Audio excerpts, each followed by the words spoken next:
Son las 8:07 de la mañana, comenzamos nuestro programa de todos los días, que estará en parte dedicado naturalmente a la cumbre y el foro de APEC que culminó el sábado, pero que dio lugar todavía a actividades protocolares el día domingo.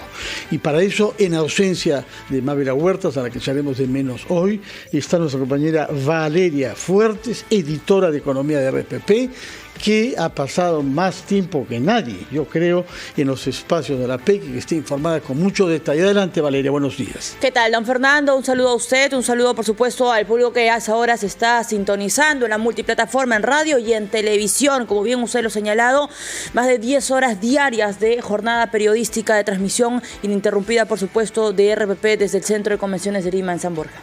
Justamente con ese motivo tenemos en línea al canciller de la República, el señor Elmer Schaller, que al fin y al cabo ha sido el organizador principal de un evento que como tal discurrió con mucha eficiencia. Canciller, muy buenos días y bienvenido a RPP.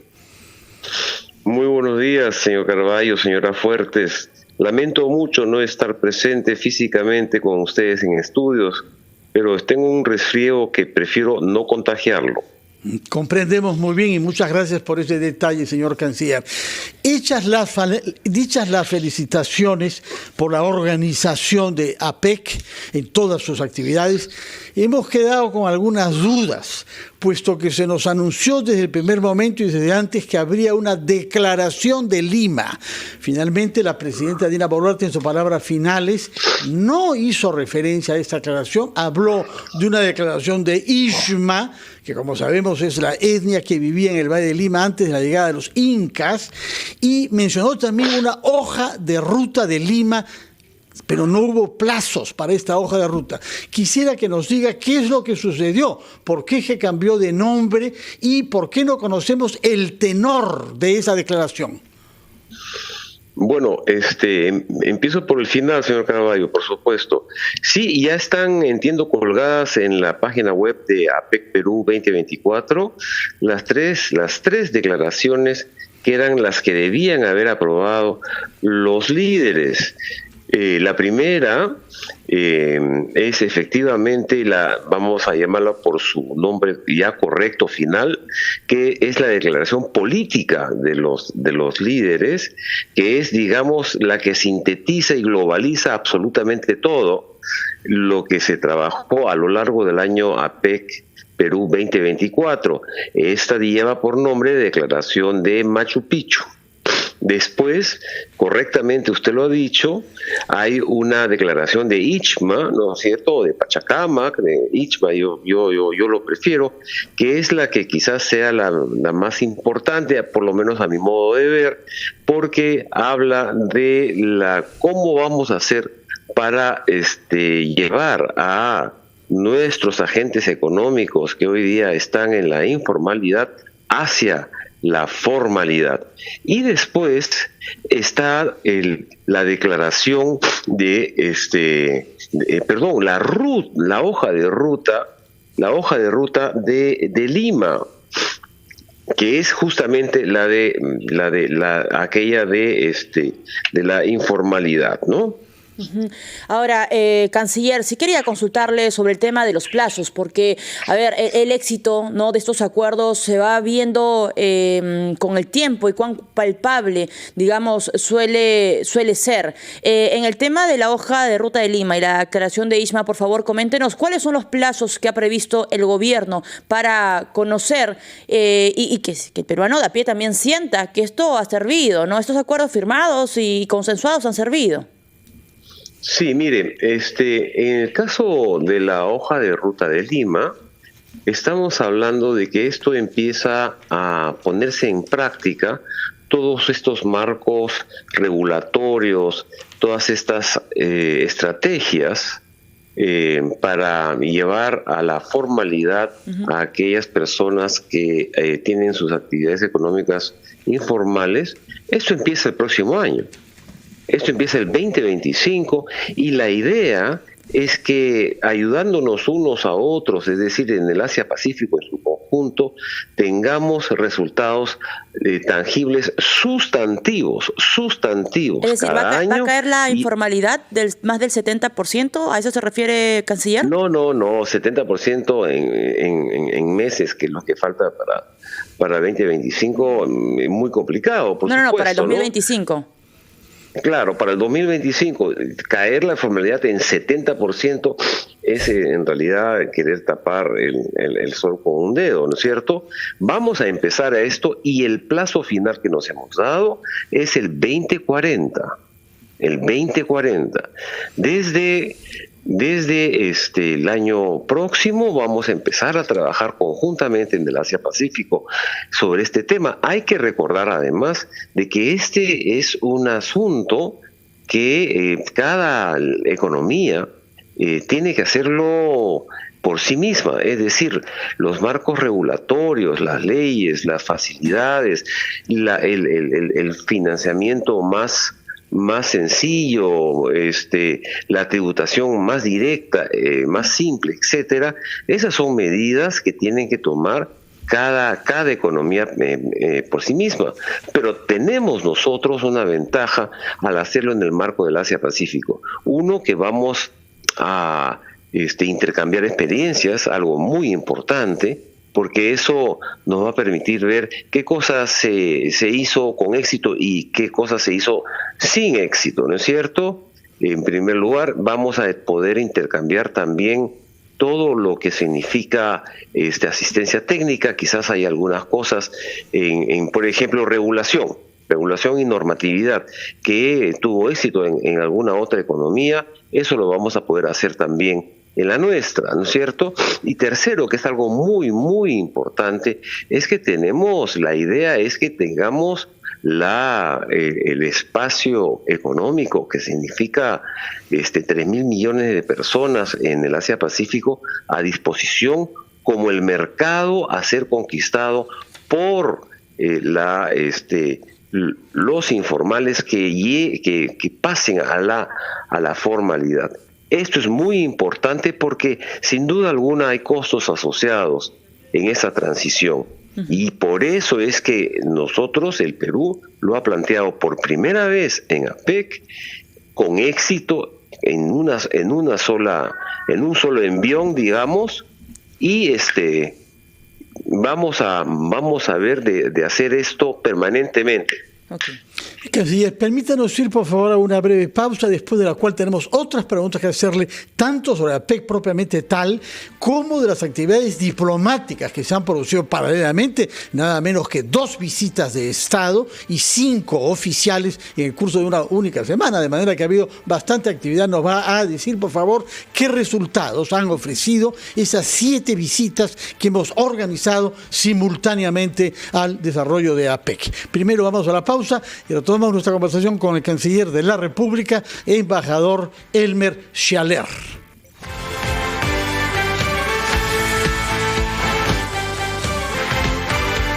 Son las 8:19, estamos conversando con el canciller de la República, embajador Elmer Schaller, que nos han hecho saber que el foro de la PK ha producido 3 documentos: la declaración de Ixma, la declaración de Machu Picchu y la hoja de ruta de Lima. Nos ha hecho saber que estos documentos aparecerán en la página oficial de APEC. No los hemos podido encontrar hasta ahora, quizás hay que buscarlos con más cuidado, pero no hay un comunicado todavía que haga de difusión masiva estos 3 documentos que son producidos por APEC. Yo quería preguntarle, independientemente de estos documentos, que la afirmación que hizo la señora Boluarte, presidenta de la República, en las palabras finales que pronunció el sábado a la 1 de la tarde, que se había logrado en Lima restablecer el consenso que no había existido en los foros previos de APEC. Y esto, sin duda, estuvo causado en el pasado por las guerras y por las tensiones geopolíticas que afectan a países que eran miembros. Sin duda, eso ha debido discutirse también. Yo he escuchado decir que aquellos que querían que figure el tema de la guerra rusa contra Ucrania se veían responder, pues hablemos también de lo que está pasando en Gaza, y en consecuencia se retiraban ambos temas. Quisiera saber cómo es que se ha logrado, eso siempre es un mérito de la diplomacia, restablecer el consenso en el curso de esta reunión y sus declaraciones finales. Muchas gracias por la pregunta, señor Carvalho. Efectivamente, es como usted lo señala. El problema que hemos tenido en los últimos 2 APECs, es decir, Estados Unidos previos, ¿no?, de Estados Unidos y Tailandia, era que efectivamente habían estos bloqueos, digamos, contrapuestos para llegar a documentos. Lo que hicimos y nos propusimos hacer en nuestro APEC, el APEC Perú 2024, es regresar a los fundamentos, a las bases de lo que significa APEC, que es una intención de juntar, de integrar, de hacer más fuertes y más prósperos a las economías, a los países denominadas economías del Asia-Pacífico, dejando de lado todo aquello que no fuera en ese ritmo, que no fuera en esa naturaleza. Y no ha sido fácil, sin duda alguna. Le cuento una información de adentro. Estábamos nosotros en la reunión de líderes, que es la última, es la reunión de cierre de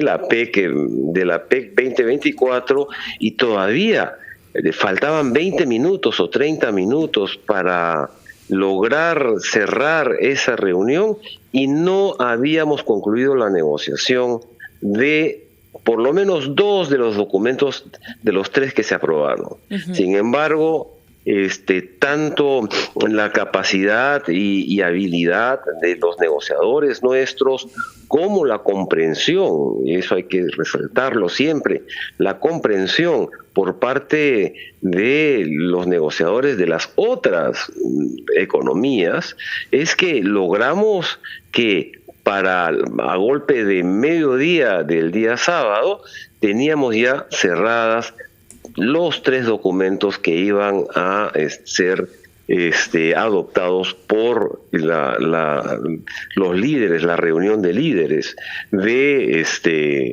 APEC 2024 Perú, ¿no? Claro. O sea, fue realmente una cuestión maratónica. Ahora, ¿por qué es que hemos recuperado el consenso? ¿Por qué es eso importante? Porque las decisiones en APEC se toman en primer lugar por consenso, y en segundo lugar son no vinculantes.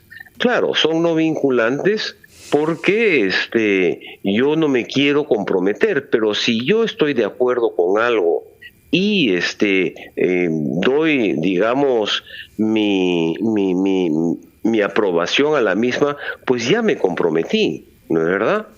El problema es cuando no llegamos a consensos, que es lo que sucedió en varias oportunidades en las APECs anteriores, y que entonces la declaración o el documento final lo adopta, lo hace suyo la presidencia de la reunión. No es un documento de todos los líderes. Ahora sí ha sido un documento de todos los líderes. Okay. Por lo tanto, es verdad, no son vinculantes, sí, pero todos hemos dado nuestra aprobación a esos documentos. Allí radica el valor de haber aprobado todo esto por consenso. Por otro lado, canciller, sí resaltar, digamos, uno de los acuerdos. Recordemos que Perú y Japón suscribieron esta hoja de ruta con compromiso de exención de visado para pasaportes ordinarios. Quisiera aprovechar su presencia, canciller, para que usted le cuente a todo el Perú ¿qué significa, digamos, este acuerdo al que han llegado? Porque hay un grupo de peruanos van a poder ingresar a Japón sin necesidad de visa, pero entiendo que son para grupos específicos. A ver, sí, muchas gracias por la pregunta. Yo sé que ha habido un poco de expectativa sobre esto. En primer lugar, hay que señalar que nosotros teníamos siempre hemos tenido la posibilidad de ingresar al Japón sin visa. Esa posibilidad, o sea, sin visa estampada en el pasaporte, me refiero, esa posibilidad se suspendió. Japón la suspendió hace alrededor de 30 años. Es decir, hace 30 años, de ese tiempo a esta parte, sí necesitábamos un visado, ¿no es verdad?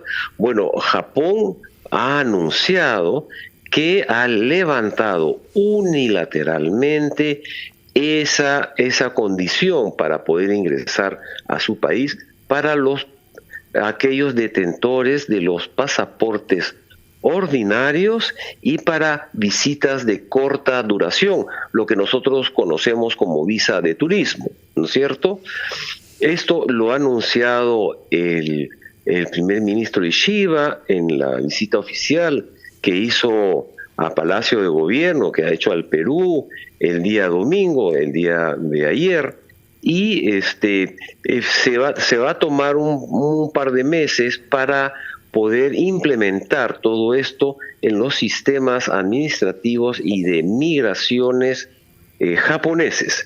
Es decir, estamos muy pronto a que se ponga en práctica esta decisión unilateral del Japón, y que agradecemos, por supuesto, de levantar la necesidad de visado en los pasaportes peruanos ordinarios. Es decir, canciller, al término del primer trimestre del 2025, desde marzo del 2025, las personas, los peruanos que quieren ir a hacer turismo en Japón, lo vamos a hacer sin necesidad de visa, ¿es correcto?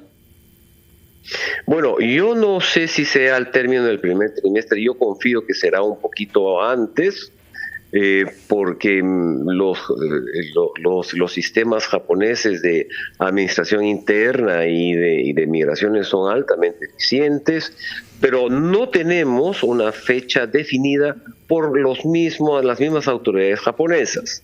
Pero en todo caso el compromiso existe de exonerar de visa para turismo, es decir, 3 meses a quienes quieran hacerlo cuando se implementa administrativamente esta decisión.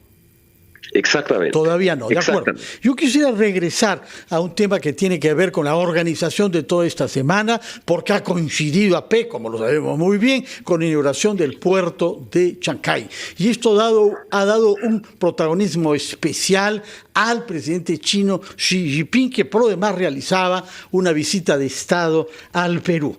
Como usted sabe perfectamente, esto ha dado lugar a ciertas irritaciones en varios países. Para nosotros el más importante es Estados Unidos, puesto que se ha sostenido ahí que el Perú podría caer víctima de las fricciones crecientes entre Estados Unidos y China. Y en este contexto hay algunos diarios que han mostrado la foto final de los líderes en donde el presidente Biden aparecía en la segunda fila y al rincón. Es cierto que aparecía junto a lo que le correspondía alfabéticamente, es decir, entre Tailandia y Vietnam, TU por United States of America y Vietnam. Pero la propia prensa americana ha hecho notar que hay otras fotos en otros momentos en donde no se ha respetado de una manera tan rigurosa el orden alfabético de los países, que en este caso, repito, ha llevado a que el señor Biden posara en un lugar poco destacado, por decirlo así. Es cierto que llegó tarde a la foto, fue el último que llegó. Quisiera que nos explique esto para que no hayan dudas y no haya maledicencia en la prensa internacional. Sí, efectivamente, gracias señor Carballo. Mire, efectivamente hay diferentes formatos en diferentes APECs, ¿no es cierto? El formato estándar, y es el que hemos querido respetar en este momento, en esta ocasión, es el orden estrictamente alfabético. Eso es algo, obviamente la excepción es la economía anfitriona que está al centro, ¿no? Pero la verdad es que nosotros hemos querido evitar cualquier tipo de comentario que tuviera, digamos, una base especulativa de preferencias o de diferencias, ¿no es cierto?, con otras economías. Y lo que hicimos entonces es tomar el acuerdo que siempre se tuvo con las economías APEC, que es poner a todos los líderes en estricto orden alfabético, siendo sin duda alguna la excepción la economía anfitriona, que siempre está al centro, ¿no? No hubo, por lo tanto, ningún tipo de discriminación, o al contrario, yo debo informar que la muy larga, importante, prolongada reunión entre el presidente Biden y la presidenta Boluarte, el clima era inmejorable. La verdad que efectivamente ambos mandatarios se felicitaron de la estrecha y profunda relación que existen entre nuestros dos países, el Perú y los Estados Unidos. Rechaza las críticas entonces, canciller. ¿Cómo? Rechaza las críticas, canciller, de los medios internacionales, que incluso han señalado que ha sido humillado el presidente Biden. No, eso es sacado de no sé qué, no sé de dónde. Incluso el presidente Biden, que tuvo la amabilidad de saludarnos a los ministros que estábamos presentes en esta reunión bilateral, cuando se aproximó al ministro de Energía y Minas, el ingeniero Rómulo Mucho, le tocó el bíceps y dijo: usted es minero, le dijo. Y el otro sí, le respondió: yo lo sé, le retrucó el presidente Biden, porque mi papá fue minero y tenía bíceps fuertes como usted, ¿no? Y por supuesto eso fue motivo de risas y de amabilidad. Comprendemos, ¿no? Muy bien. Quisiera preguntarle otro tema que tiene menos humor, que son declaraciones que han sido formuladas por el señor Claver Carone, al que hemos conocido como presidente del BID, quien ha sugerido que Estados Unidos imponga un arancel de 60%, no solo a los productos chinos en general, que era la propuesta de Donald Trump durante la campaña, sino a todo producto que pase por el puerto de Chancay. Por cierto, que el canciller de la República no va a contestar a lo que declare el señor Claver Carone, pero queremos conocer si hay una idea sobre las dificultades en las que podamos enfrentar a propósito de la importancia de este puerto. Mire, señor Carvalho, es muy importante su pregunta, porque efectivamente estamos ingresando a una nueva etapa en las relaciones internacionales a partir del 24 de enero, si mal no recuerdo, que es con la asunción de mando de la nueva administración norteamericana.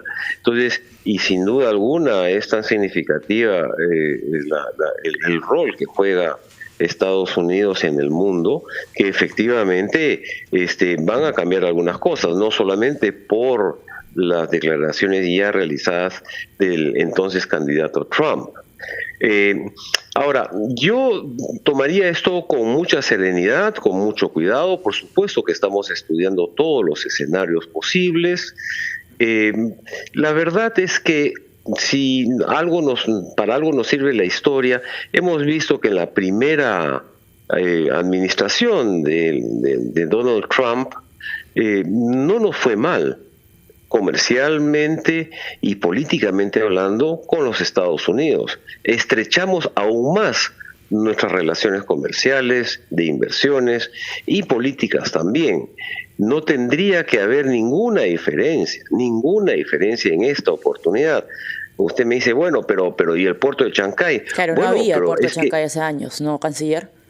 Claro, entonces, exactamente, ¿no? Pero entonces yo respondería a ello, bueno, pero es que esta es una oportunidad también para los Estados Unidos. Hay que acordarse que no es solamente el puerto de Chancay, estamos hablando de un hub, donde tenemos un aeropuerto en Jorge Chávez, en el Callao, tenemos el puerto del Callao, tenemos dos zonas de transformación productiva, económica, Ancón y la propia Chancay, y el puerto de Chancay. Okay. Es decir, Es algo que hay que tomar con serenidad y ver las cosas cuando vengan y se planteen cómo es que los vamos a manejar. Es decir, impulsar y abrir las puertas a las inversiones norteamericanas, ese, digamos, podría ser una estrategia para cerrar, canciller. Miren, por supuesto que sí. La presidenta Boluarte cuando estuvo reunida con el presidente Biden, fue muy enfática en decir: mire, presidente Biden, nosotros tenemos $10,000 millones de inversiones norteamericanas. Hay otros países que tienen montos mayores, hasta 3 veces ese monto. Así que tienen ustedes acá oportunidades para invertir muchísimas. Tenemos más o menos $100,000 millones de dólares de brechas en infraestructura. Tenemos proyectos mineros por desarrollar por $50,000 millones. Entonces, hay en qué y dónde invertir para los Estados Unidos. Tomó debida nota no solamente el presidente Biden, sino todo su equipo liderado por el canciller Anthony Blinken. Así de que, de verdad, esa es la forma de hacer, como por ahí he escuchado, que suena interesante el término, una neutralidad activa, ¿no? Muchísimas gracias, señor canciller Elmer Schaller, por las palabras, las explicaciones y sus respuestas a todas las preguntas, pese al estado de salud delicado en la que se halla por un resfrío. Muchas gracias, canciller. Pero yo sé que a veces plantea dificultades para hablar. Muy amable, señor canciller. Felicitaciones por la organización del foro de la cumbre APEC y que tenga usted buenos días y se recupere pronto. Querida Valeria, nos vamos a una pausa.